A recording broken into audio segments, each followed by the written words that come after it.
ગીર સોમનાથ જિલ્લાના સૂત્રાપાડા તાલુકાના ધામડેજ ગામે પાણીની ગંભીર સમસ્યાએ સ્થાનિક મહિલાઓ રણચંડી બની છે। છેલ્લા 15 દિવસથી ગામમાં પીવાના પાણીની તંગી એટલી વિકટ બની ગઈ છે કે મહિલાઓને પાણી માટે દૂર દૂર સુધી વલખા મારવા પડે છે। આ પરિસ્થિતિના કારણે રોજિંદી જીવન પર અસર પડી રહી છે।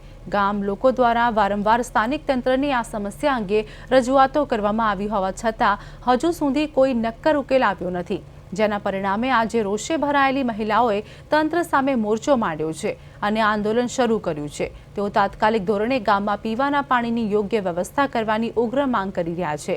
ધામડેજ ગામમાં પાણી મુદ્દે મહિલાઓએ તંત્ર સામે જે વિરોધ પ્રદર્શન કર્યા છે તે ગામમાં પ્રવર્તમાન પાણી સંકટ અને તેના કારણે ગ્રામજનોમાં ફેલાયેલા ભારે આક્રોશને સ્પષ્ટપણે દર્શાવે છે।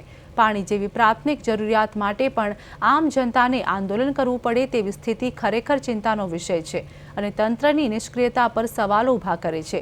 આ મુદ્દે તંત્ર ક્યારે જાગશે અને ગામ લોકોને પીવાના પાણીની સમસ્યામાંથી ક્યારે મુક્તિ મળશે તે હવે જોવું રહ્યું।